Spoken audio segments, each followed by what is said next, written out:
Yeah. That's good. What up? Happy Okay. Wait. Wednesday. Okay. Happy Wednesday. Today is June 8th. Hump day. Hump day. The weekend is nigh. Fine. You got plans this weekend? No, not at the moment. Maybe do Word. some golfing, fishing, I don't know, something outdoors. But Word. what about you? No. Nothing. So I think I'm just gonna read. I'm pretty excited.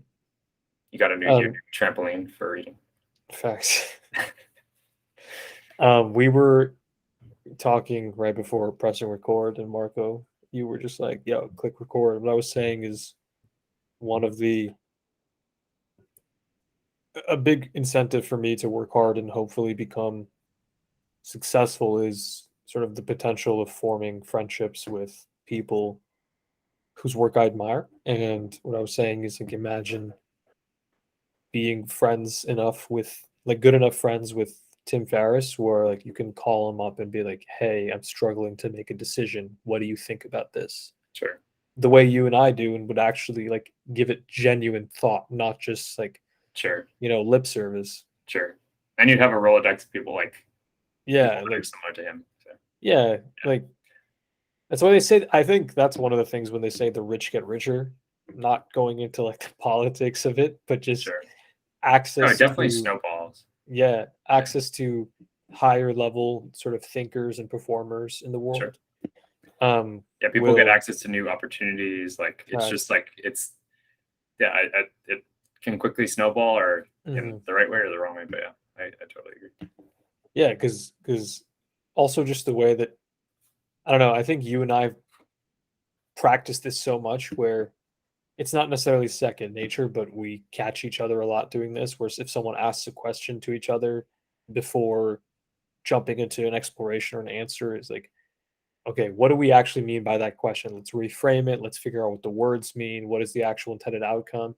Tim Ferriss is one of the like, at least from what I've been exposed to in media and podcasts and stuff, he's like a king of that, you know? Sure. And can you just imagine, like, like I want to, make this business decision. What do you think? Sure. Okay, let's look, whatever. Sure. Or I like feel like Josh. yeah. Or like, and I'm sure Like, there's some people that like probably think at that caliber that like you don't know or like mhm, have like 20,000 followers on Twitter. Like what's the guy Adam Robinson, like elite level so thinker elite. and like So elite. yeah. But people I think I spoke about this once, like some guy with an account with like 50,000 followers, like someone was like, if someone offered you $1 million, would you take it? And he was like, absolutely not. Like the connections you make, the deal, like all these different things. And like, I feel like if you're in well respected, even like, let's say 50,000 followers in like a specific field, like that's as good as, you are clear the bar to have access to Mhm. certain level of people. Um, Dude, but didn't you say you have a story when you went to go watch Khalid perform in college before mhm. he was like before location, before he was huge?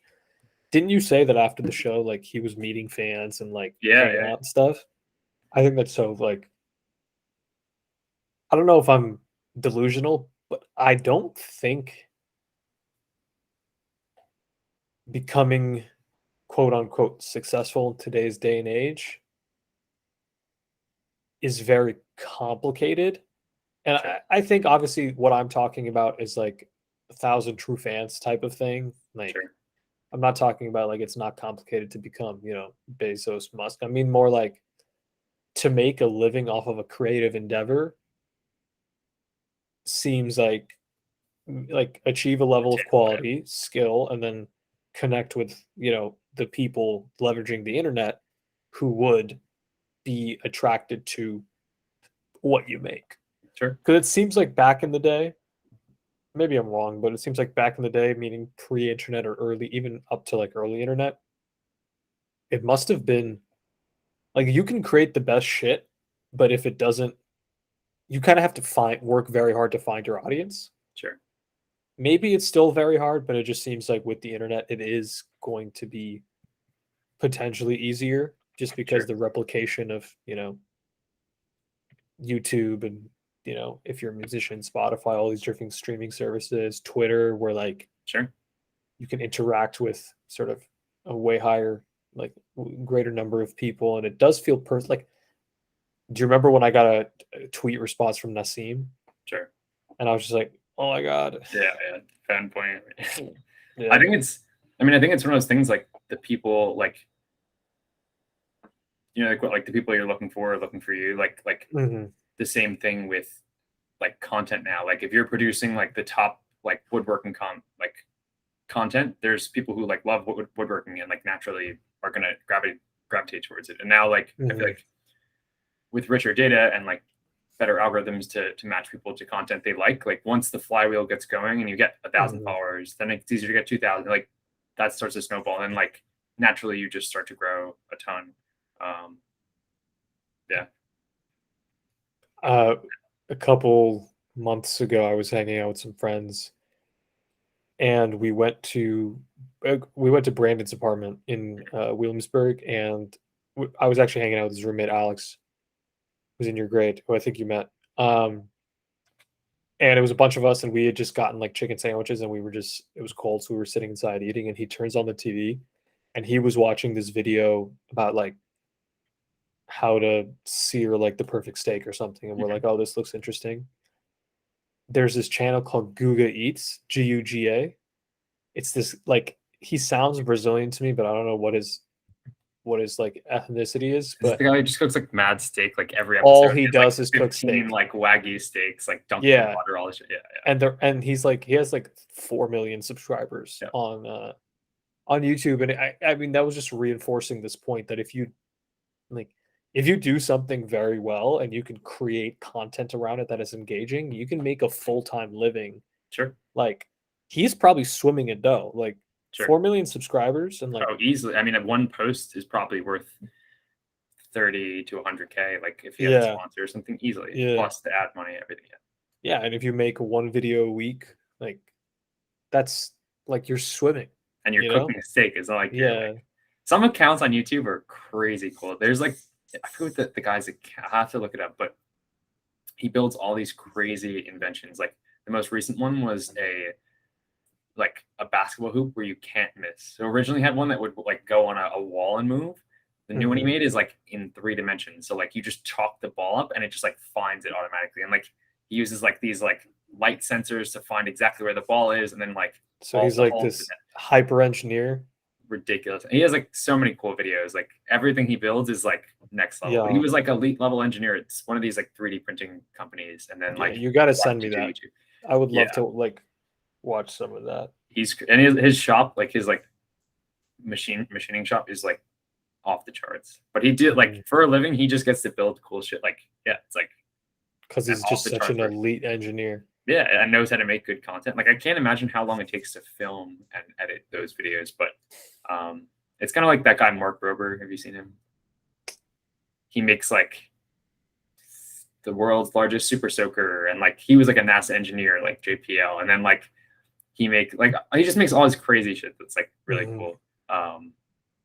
But yeah, it's like such a fun career, but you just gotta like get to that point. Hmm. I mean, yeah, I have two friends, Sod and Leo, who maybe not that regularly now, but I've encouraged in the past, like, you guys got to start a podcast because they like know a lot about soccer. They have a very deep understanding of like the American sort of the way that American psychology relates to soccer. They have experience playing at like very high level in America in soccer.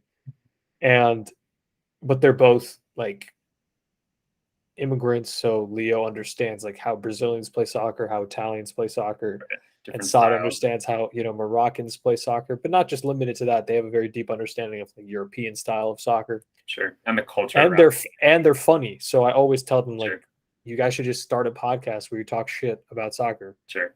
and Could like be like a make it bar just like stool, a like a lifestyle bar. thing. Yeah. Exactly. Yeah. And Leo's like, no, I don't want to do that. I'm like, why? He's like, I don't want to have all my shit out there. I'm like, dude, you don't have to have your shit out there. Just talk about soccer. Sure. Sure. And to that point is like, I think there's so much like potential audience that people can capitalize on. just by putting out content Sure. that is kind of it's like who you already are. Sure. It's kind It's of the just skill is documenting. yeah. That's like, Gary Vee says that. yeah. But I mean, I feel like there's things that like we'll talk about. Like I wrote a like we have the podcast. I wrote a blog post about the podcast, and then talk about the blog on the podcast. So like Mhm. everything like feeds into itself, and like you can just like it's just documenting things you're doing, and just like Mhm. you just need to like be doing something that people find interesting, like or even if Honestly, you I don't, feel just like something you just do. Yeah. I think podcasting is really just well, the type that we're doing is just kind of like the people who will listen to this, some of them are just going to be people that you and I would be friends with in real life that Sure, just sure, we haven't met yet or may never get to meet because of like logistics. sure. And I think when I listen to podcasts that I really like that are just free form conversation, it's like a conversation that I wish I was able to have or like be a part of. Did you listen to the Tim Ferriss podcast episode I sent Edward you? Thorpe. Edward Thorpe. I know Yeah, you read a book about him, but did you listen to yeah, the podcast? yeah. It's Mad really good. good, right? The way and like the most like interesting part I thought was like at the end when he was just like talking about all these like rich friends he has, and he's just like, I have enough, and like Yeah. that's the most important thing. And like Mhm. I don't know, Naval's like the greatest sign of intelligence is like get what you want, and I feel like he is like happy and has everything he wants. Like Mhm. lives in a great neighborhood. Like drives like a sick I mean, Tesla. Like he's I don't know, just lives a very like 89 basic rich life. Yeah, and like and he jacked. looks like he's 59. Yeah, It's crazy. yeah. But I loved how simple he like communicated things. Like he made the most like Mhm. complex things like Very seem simple, simple. but it was even just like working out. He was like, yep, worked out and just did like the 5 main workouts, like bench press, squats, and like shoulder press, whatever. And there was like 5 core workouts, deadlift, and like he got insanely strong, insanely built, and Mhm. like there's all these workout plans, all these things. And it's like if you just do the basic workouts really well, like it's like the S&P 500 index version of working Mhm. out, where it's just like this is what most people should do. Compounding. Yeah, Yeah. exactly. Um, compound movements to compound. Facts. Um, I picked up that book he recommended, which you might have already read, but the one about Jim Simons. the Do you men remember speak the market. Yeah, have you read Yeah, it? I haven't read it, but I forget where I first learned about Jim Simons, and I was just like blown away by Yeah. the Renaissance. That TED talk he gave about Yeah, like that might the have been the first. Renaissance. He just seems like a savant, like a Yeah, mathematical I mean, he's savant. just genius. Like he's just Yeah. incredibly intelligent and like applied it the right way, and like yeah, kills it. And he's one of Um, these characters that when you hear him to speak, it doesn't even sound like he wants to like he's not driven by, like life's like trying to own a yacht and shit, like being no, very he's just rich, like this is an but a interesting love of problem. the Like game. Yeah. yeah, exactly. And That was like, have you I ever heard mean, that? Ray is like that. They were all. I feel like at that point, it's like it's all just for Just the the game. game. Yeah. There was like, did you ever hear there was an interview recently with Bill Belichick of the Patriots, and he's achieved everything under the Mhm. sun, right? Multiple Super Bowls, all these things, and he's like, and they're interviewing, they're like, what do you want most for your career, like going forward? And he like sits and like ponders for a second. He's like, I just want a great practice later today, and that's it. That's a fact. Like just focusing on what's right in front and like doing, yeah, like all the big successes that people like want. It's all made in these like little everyday moments. So, He's very much about stoicism. facts. And I think that answer is very much like a Zen or like a Stoic answer. It's like Just map walk. Yeah. really deep understanding of like what's going to get me there is the process. But even further than that, if what does it mean to trust the process? I think that's an interesting thing to dissect. Like I think really good achieving really amazing things takes time. So we have these like aphorisms like trust the process, long game versus short game. Sure. But if you do trust the process, that means 100% of your attention should be going to like the actions that constitute progress in Sure. that process. So like I, for him to answer like, I just want to have a really good practice, that is actually the best thing to focus on to have Sure. the best long-term results. Sure. I feel like too, like just to the point of like what, in order to trust the process, you have to make sure that your process is good, right? And like, Mm-hmm. how do you trust your process on things that are like you don't have quick feedback on? So let's say like an investment where like your goal is to be this successful sports team, right? Like these long-term goals. I feel like you need to have some really good test and like quick feedback despite these Mm-hmm. longer timelines. So like with investing, I'm not sure exactly what it looks like. I'm sure there's like numbers you can run on things, but like with a practice, it's like, okay, like in XYZ part of our game or part of a team, like we're getting better in these ways. Like, and there is that Mm-hmm. feedback loop that even at like the beginning of like preseason, like you're improving this way to get towards like, the series, like the season and like go through the season. So Yeah. I am fascinated by sort of people who like live the principles that all of this sort of success porn talks about, with Twitter, self-help books, whatever.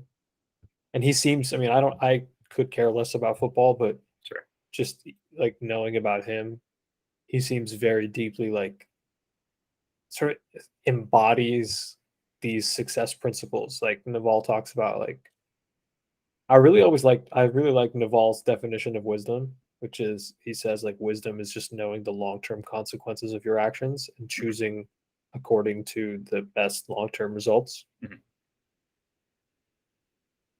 But boy, that's a bitch to do sometimes, isn't it? Fact, It's so hard. fact.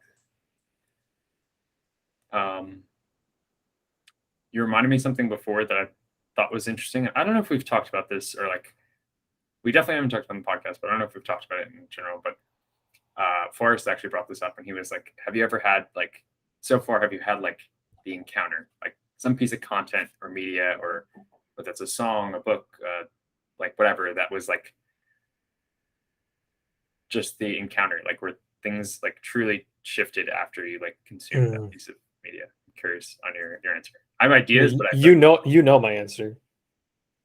I have there's a few, but There are a few, yeah. yeah, Purely curious trans what you would Yeah, say yours is. I mean, I had about 3 in the span of a couple months when I was studying abroad.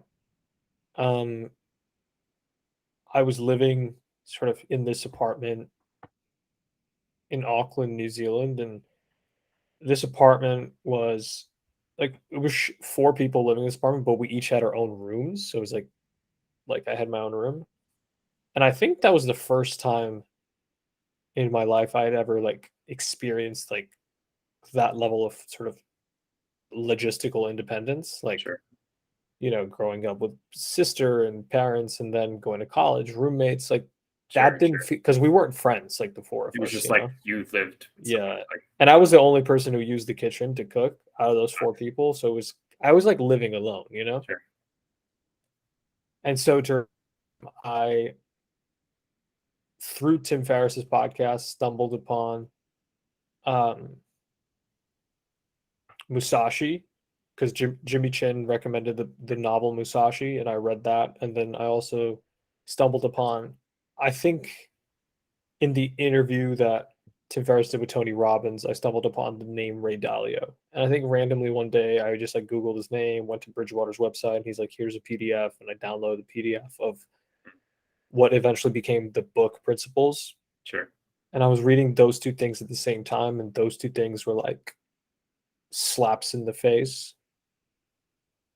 And really the lesson there was, well, they were actually different, but Principles was um principles was like reality works according to certain rules, sure, and in order to have convictions about anything in reality, one must be like very rigorous and aware of the process or the method that they're using to arrive at those convictions. And that was a very transformative, those two things were very transformative, I think, shifts in worldview.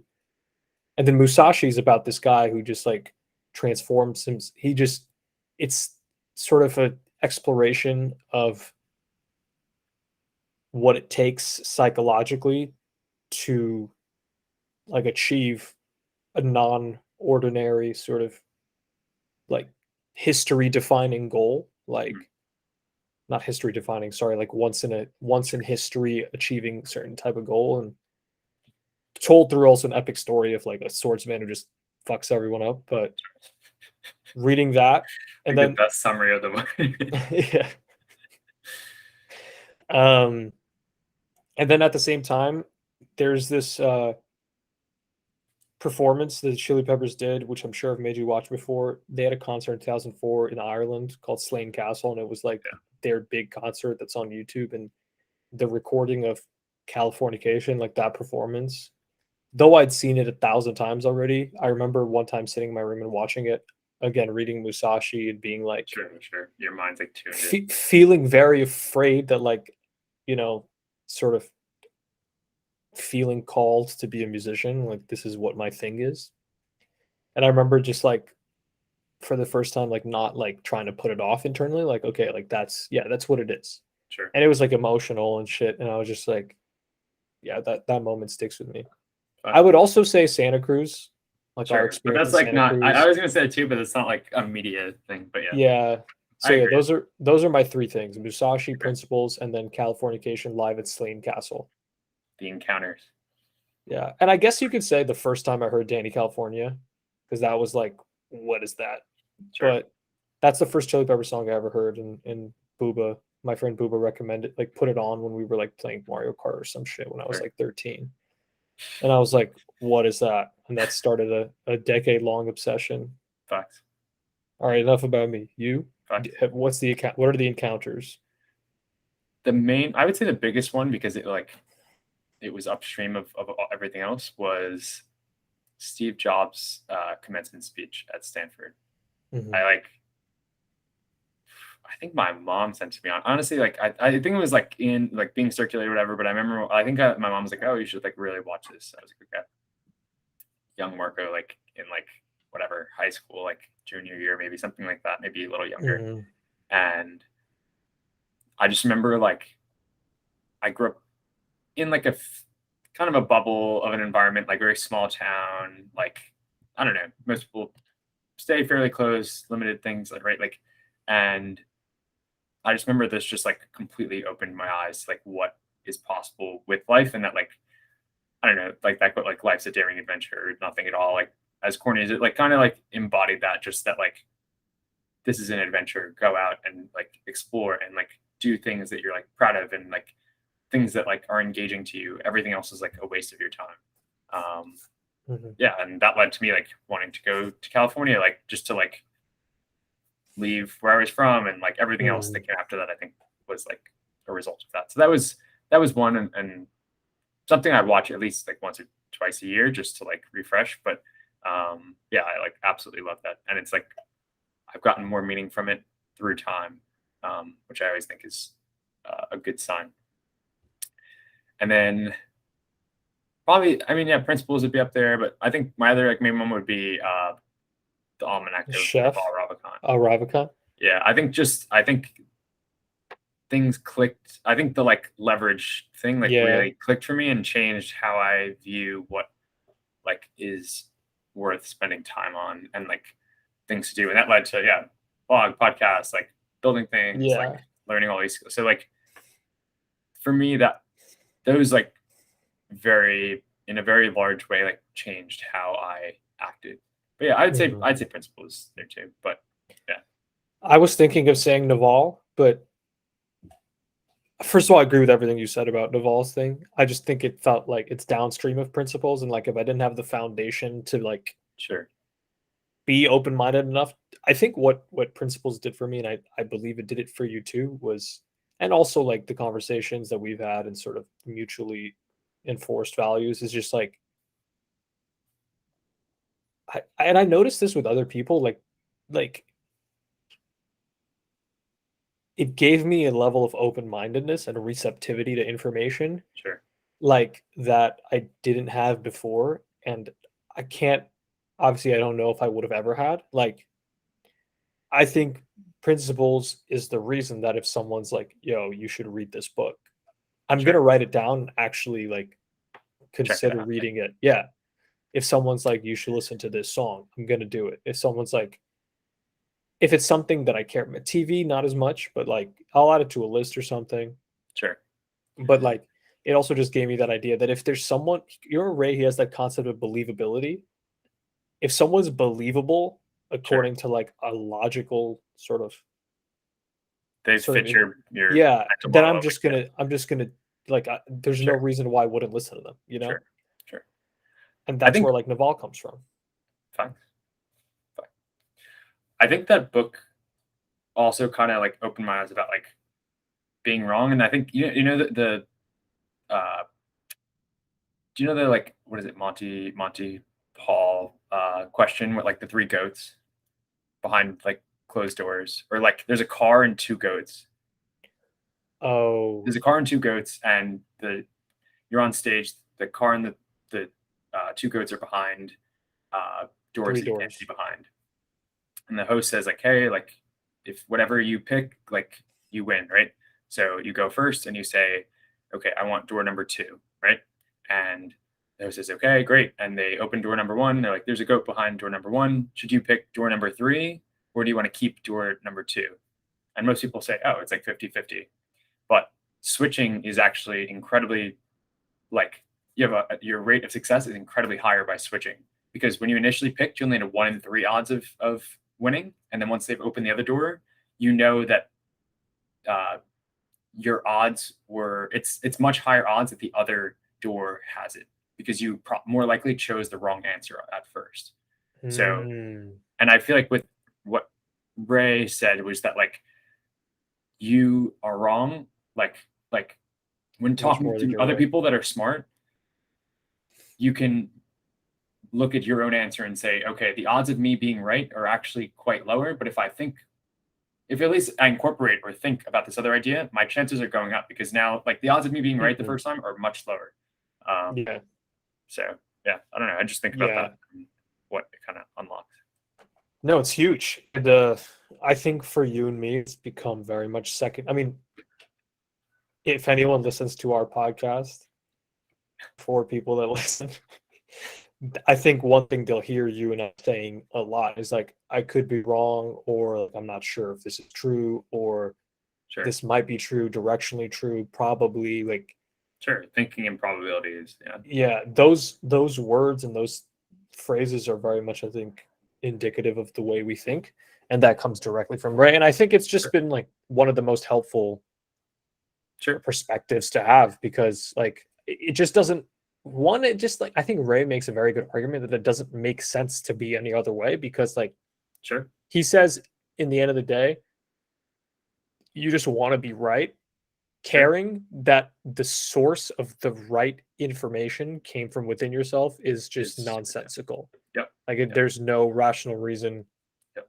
like you should care. Like go seek information. And then it's also like it reintroduces I think it introduces a fundamental uncertainty, which may be emotionally uncomfortable, though it's More stupid in that tune it's with emotionally reality. uncomfortable. It's Sure. just like, how do I know that the thing I believe to be true is true? And I think Yeah. like outside of what can be or what has been proven by science already, Sure. like I think that's a very important question to be asking, Sure. because like and I think it's just like when I look at Twitter and I see people beefing over like, no, this is the correct answer to this Yeah. Like, how do problem, you, you know? right. Like, how do you know that? And it's not like a stubborn like prove it like that kind of energy. It's like no, like actually like Walk me through? there is probably some ceiling and some level of opacity, meaning like beyond which we can't know. Sure. But are we at that ceiling through our inquiry? Or are we way behind that ceiling? You know, Sure. like Sure. I think like, I mean, quick side note, like obviously there are times we don't do this and like whatever, we're like everyone's a work in progress. But I think like the whole concept of science is that like we're just looking for the best explanation that we know. And we talked about this right with like Deutsch, yeah, beginning of with infinity. Deutsch, right? And like that is how you have to approach everything. Like we don't know what the answer is. Like this is our best like understanding at the moment, and we have to apply this to everything we know. Like everything isn't like we can't even be certain. And like there's also the concept, right, of I know it's your boy Nassim, like the black swan. Like we fundamentally can't know if something is true. We can only know that it's like so far it's true. And like the black swan, right? It's like if all you know is that if we know for a fact that every swan you see is white, right? That's what you believe, right? But you never fundamentally know that that is true because there could be this black swan. And like who there was like you never we can't and there was some like mathematician or something prove that like you can't technically prove everything or like there's the it's like comprehensibility Isn't that provability. the Gödel thing? Yeah. There's And like systems can only have two of the three and like what we know is that we can't like fundamentally prove anything, which sounds yeah no true. It's a fact. And I think um I mean something that like really perks my ears when I'm listening to listening to a podcast, having a conversation with someone is when someone speaks with that sense of like, I don't know if this is true, like can't know for sure, like bait or like with the white swan thing, like as far as we have observed, this seems to be true. Sure. There's no way to rule out the existence of disconfirming evidence, you know? Sure. But Deutsch also says something that's like I think perhaps someone listening to this conversation would think that, oh, does that mean we can't know anything? No.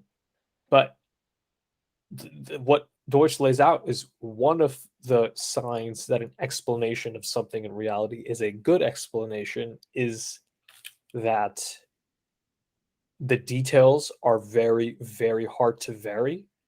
VARY, right? They're difficult to vary the details and still get the same results. So he gives an example of before we had, you know, the tools and methodology of science, we would sort of come up with explanations, for example, of how the seasons work and how weather works, right?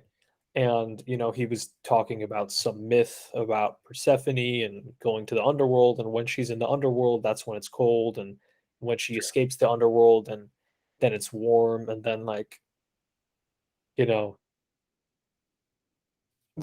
like it's we can say like, oh, that's impossible to test, but that's not the main reason that it's not a good explanation. It's because you could change out any of the details and it could still be the same explanation. So you could change out the names, you can change out the story, you can change out like instead of you can come up with a different myth that is like who knows, just some random shit. And what's the opposite of that? Like what's something like a good explanation is when we learn that the reason for the seasons is that the earth is tilted on an axis. So when it revolves around the sun, different hemispheres are exposed to the sun's heat at different concentrations, because we also know that when heat is projected onto a tilted spherical surface, the sort of heat distribution or intensity of heat is different per unit of surface area. Sure. So that, and Deutsch also says like, you can't okay, so one, you can't change that detail and maintain the same like outcome. Another thing he says that's often the case for very good explanations is that they predict things beyond the scope of what the explanation was initially intended for. Sure. So that also explains why, for example, seasons are opposite in this northern hemisphere versus the southern hemisphere. It also explains and predicts with before having experienced it, that there are going to be regions near the poles that experience very long periods of pure daylight or pure nighttime. And the equator is always hot, like because it's always like it's constant. Yeah. Exactly, and other things too that sure. Just like why cast a wide net. That's interesting. Yeah, so that is, sort of just to not express like doom that we can't ever know anything. I know there's like philosophy people who think like nothing is knowable, but they're annoying. Um, there's another thing that I thought about this a couple weeks ago, but I think like intersecting the ideas of Deutsch and Nassim have been very interesting to me. Because I think I think that one way to describe Nassim Taleb's writing is that, you know, the number or sort of classification of things that the scientific method can be applied toward in a like closed way and can result sort of theories that are very likely to be true is actually very small because like at least at the current point the complexity of many of the systems in reality which we've interfaced with on a day-to-day sort of uh experience are too hard from a computing standpoint for us to really like know right now. Yeah, like the weather, like the stock market, like what's going to happen. Um I there's think some that's like, what's that guy's name? Wolfram Alpha. yeah, Like, computational irreducibility. yeah, Um which means that there's like a hard barrier that the only way to get the answer would be to run the computation and that will take the same amount of time as it actually happening in reality. right. Um Proof of work. I But mean, I don't know, kind of, yeah, but I don't know if that's true or not. I no, don't know enough to know if it's true or not. But basically, like Nassim talks about, in a world where we're dealing with uncertainties that are fundamental, how do we rationally approach decision making? sure, And I think one of the things that I think about is like, okay, if you can't use the rigorous scientific method in a direct manner to be like, okay, experiment proves that this is the best way to, organize a village, to run politics, like to do political organization or whatever. What are you relying on? Like, how are you arriving at sort of rational decisions for dealing with that uncertainty? One interesting idea that Nassim talks about, and that seems like to be really true, at least from my thoughts. I don't, again, you can't really verify it, or I can't verify it, is that it's the passing down of knowledge from generation to generation. And there is, what's about that? so Nassim talks about that ideas, and actually Deutsch talks about this too, and Richard Dawkins, although they talk about different mechanisms of action, but ideas sort of evolve and spread just like sort of genetic evolution happens or similar Sure, enough. And one thing that Nassim talks about is that one of the signals that an idea or something like art, media, or something like that, right. a book has value to human beings is how long has it been around, Sure, right? You sure. remember We he's a spoke like with Lindy. religion, right? We spoke about Yeah. it. Yeah, Oh, did we talk about it on the podcast? yeah, yeah. Oh, okay. What's a fact? Yeah. So one of the things he talks about religion is that it wouldn't have stuck around unless it conferred some sort of benefit to Sure, the yeah, the practitioners of the religion. That may not be quickly or easily verifiable if you are judging the actions that religion prompts us to take by the explanations it gives. yeah. That's a very convoluted sentence, but basically, it might tell us to do things that are good for us. The explanations might not be like Sure, right. But then, scientific, right, but they're good. we start like fasting and all these Hmm. things. Like, yeah, Yeah. Okay. We talked fine, about that already. fine. Damn, I just Um, went off. my boss and I were you reminded me before about this, that we were talking about statistics, and like we're also talking about like we have graphs at work about certain things and certain traffic throughout the year and whatever, and like it is like mind blowing how like consistent things are through the years. Like when you have big bumps, when you have like troughs, like whatever, like, and we were talking about how like unbelievably like mind blowing like statistics is if you actually like when you understand it, at least to an extent, like what it's doing. Like you don't have full like all the information, yet you can like very reliably predict something happening or like get a good sense of how something is going to happen. Like I feel like if they prefaced statistics with like how unbelievably like crazy that concept is, people would be so much more fascinated like in it. Yeah, I think that's all true for most things in school, to be honest. Sure. Yeah, but yeah. I have Nassim's book, his technical book, the consequences of fat tails, statistical consequences of fat tails. Haven't opened it yet, but it's lying at home, and I think I'll tackle it. Because I've been feeling recently like a strong desire to start learning mathematics. Sure. And then I saw the other day that you wrote a post about that too, but completely separate. Like, I think since I started reading Nassim, I was like, dude, I want to get like back into math. Sure. It's probably like the dorkiest shit I've ever said, but it's such a cool thing. No, I mean, it's like these are like fundamental, like it's just this huge stack of like logical truths, and like you can build like pretty complex, truths out of basic fundamental like arguments. I was saying like I don't know if you've read the post, but basically what it was like if you open like Nassim's textbook, right, and like you see all the equations he has, like they're like mind-blowingly like crazy, and like you have to know all these symbols, right?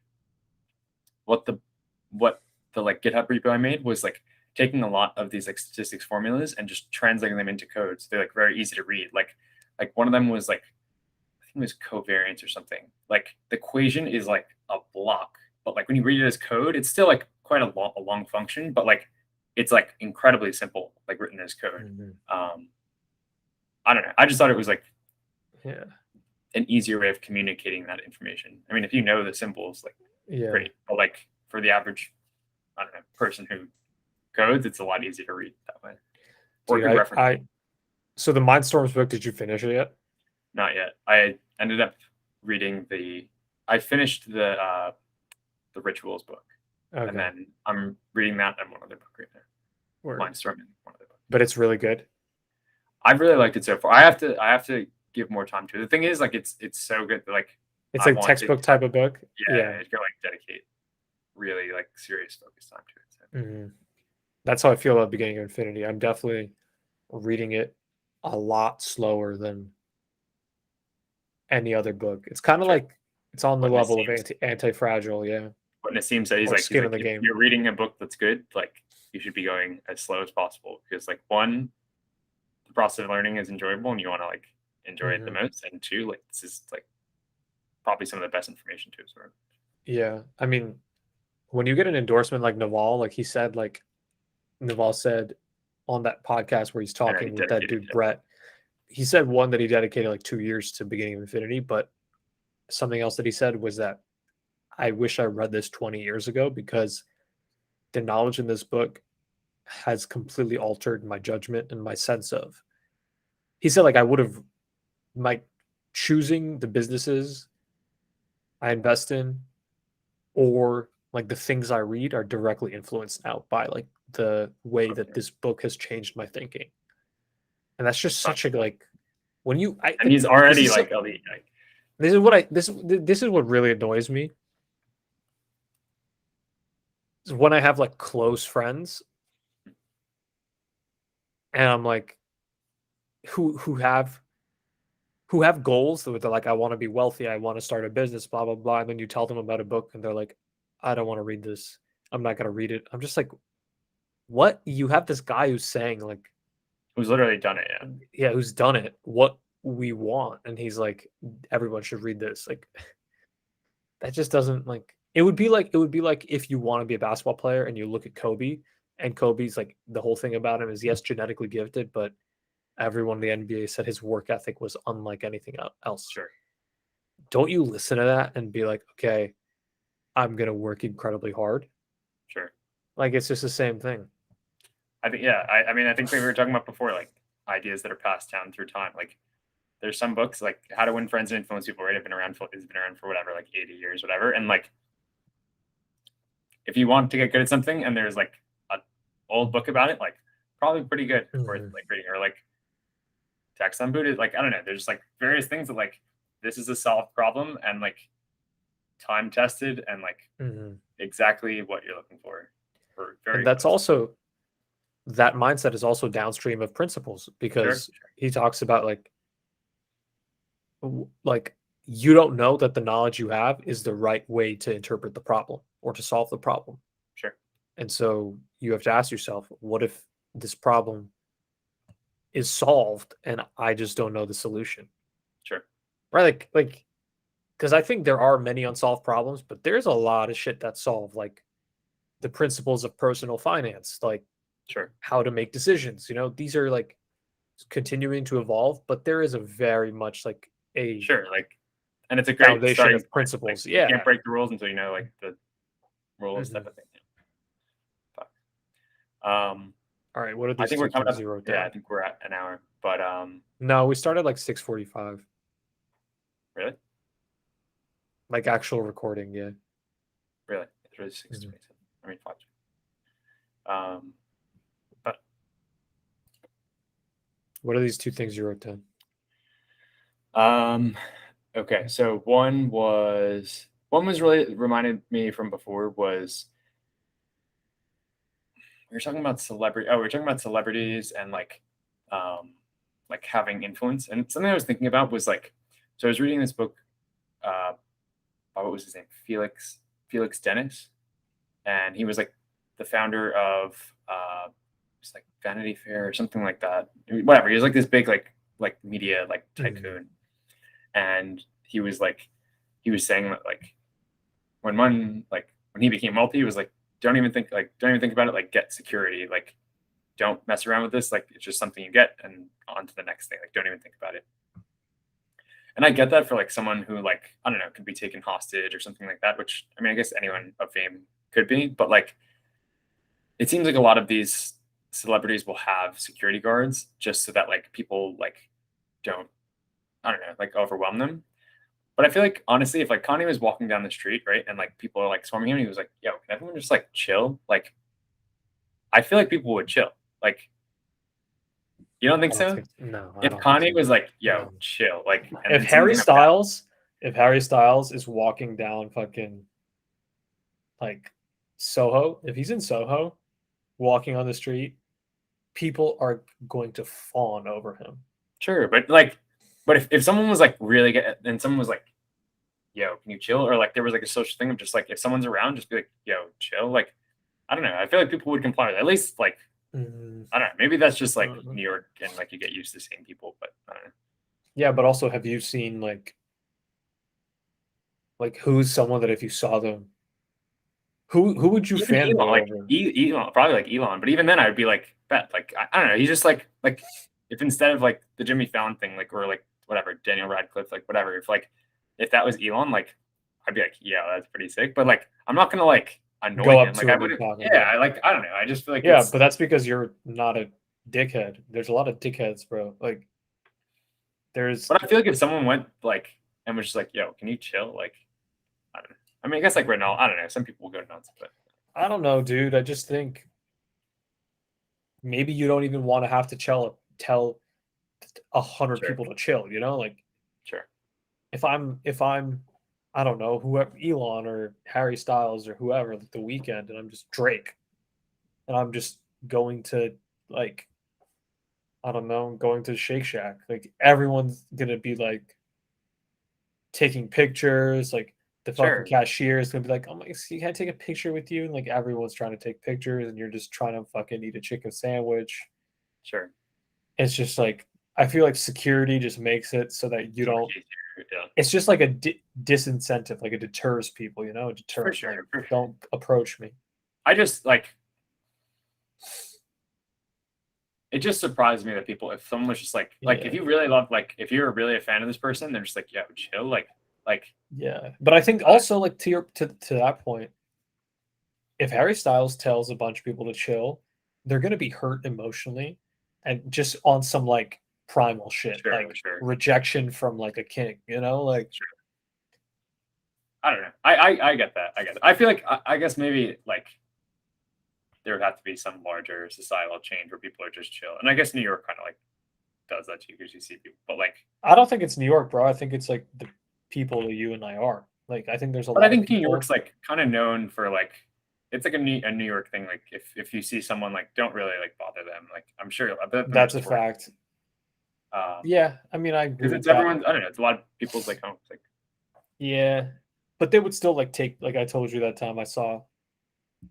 I've seen like some famous people. Like I saw Seth Rogen just walking down the street yeah, in we saw Tribeca. Chris Rock. Remember we were coming out of my apartment. Oh, we saw Chris Rock We saw pre-slap. Daniel Radcliffe at Daniel Emily. Radcliffe when we were at Emily. You saw Jimmy Fallon.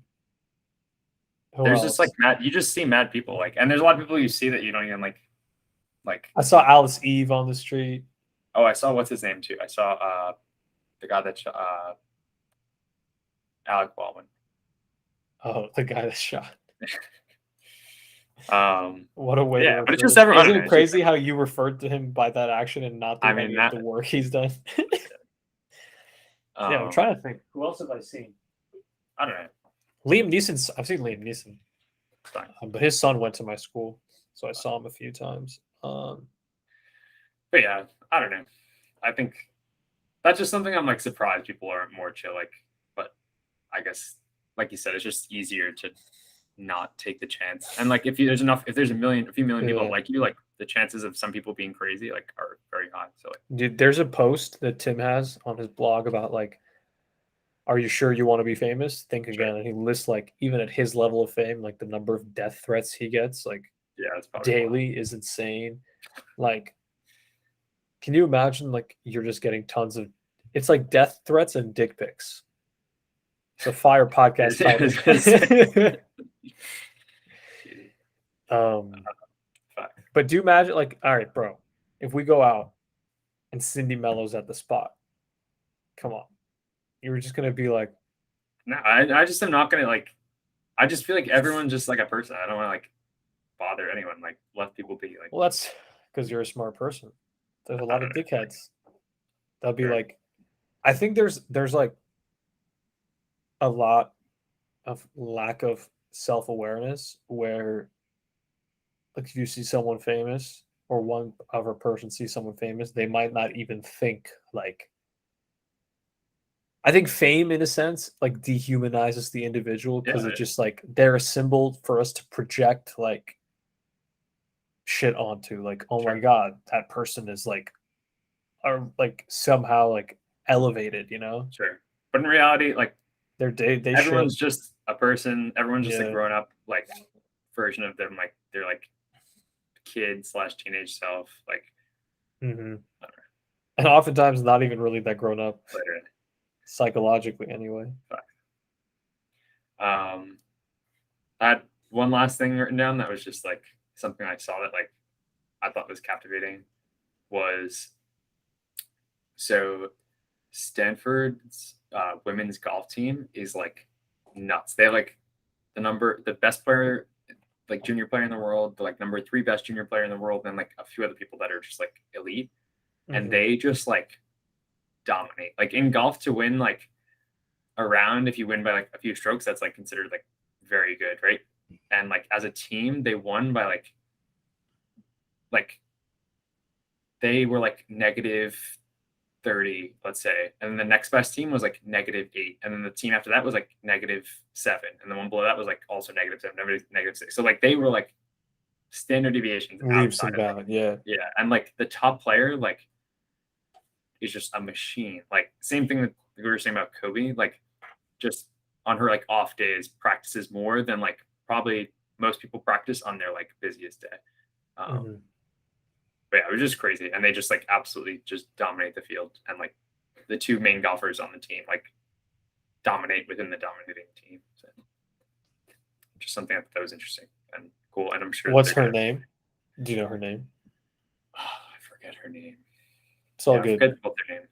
One of them is like an ROTC, like it's a crazy situation, and she's number 3 in the world. And the other one was like just a Stanford student and like elite D1 college. Mhm. But yeah. So should we wrap this thing up? Yeah. Let's Facts. wrap it up. I actually don't know how long it's been. Facts. I feel like the last time I remember looking at the time was 6:43. Facts. And I don't know how. Yeah. All right. Blub Well, fam. much love, and we'll see you guys next week. Facts. And Peace. Marco and I will start doing Blubhouse in person as soon as a month from now. So Facts. stay tuned. Much love to the fam. Much love. Bye. Peace.